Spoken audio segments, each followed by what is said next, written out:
घेतली पाहिजे यासाठी प्रत्येक 13 जे काही पेसा जिल्हे आहेत या पेसा जिल्ह्यांमधील प्रत्येक ग्रामपंचायती प्रत्येक आदिवासी समाजातील आपला भाऊबंद आहे या सर्वांनी पुढाकार घेऊन आणि आपल्या आदिवासी समाजाला आणि त्या ठिकाणी जे काही मरण यातना भोगत आहेत त्यांना न्याय मिळावा यासाठी आज आपण या ठिकाणी समाज बांधव म्हणून एकत्र आलेलो आहोत।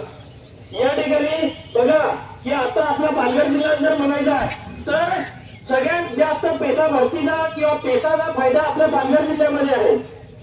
पण जो काही विरोध होतोय जो काही आतापर्यंत जी काही याचिका दाखल झालेली आहे ती सुद्धा पालघर जिल्ह्यामध्ये झालेली आहे। आपला पेसाचा निधी यांना चालतो बरोबर आहे ना।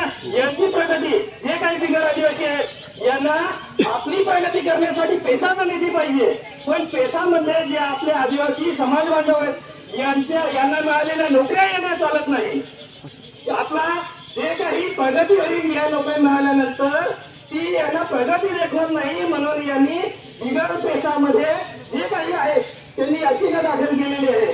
त्यांना आता आपल्याला विरोध करावा लागेल की ते स्थानिक पातळीवरती जोपर्यंत आपण त्यांना तोंड नाक दाबणार नाही तोपर्यंत काय काय तोपर्यंत त्यांना जाग येणार नाही। आणि या ठिकाणी आपण एकत्र झालेलो आहोत यासाठी की आपण कोणत्या गोष्टीसाठी आलो तर आपल्याला त्यांना म्हणजे कोण 23 दिवस जे उपाशीपोटी तिथे बसलेले आहेत त्यांना आपल्याला सपोर्ट करायचा आहे। या पुढची आपली जी काही पिढी आहे जर आज जर समजा पेसाची भरती झाली नाही किंवा पुढे पुढे पुढे आता बघा काल परवा एक बंद झाला या बंद मध्ये काय होतं तर आता SC ST समाजाला सुद्धा क्रिमिनल लागू होणार आहे।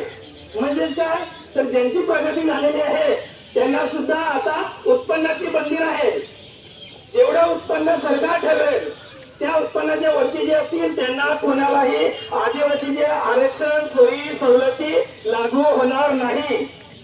काही ठिकाणी आम्ही समाज जागृती करत फिरतो त्यावेळी आम्हाला काही लोक सांगत अरे आम्हाला काय घेण्यात येणार तुम्ही नोकरीला लागाल।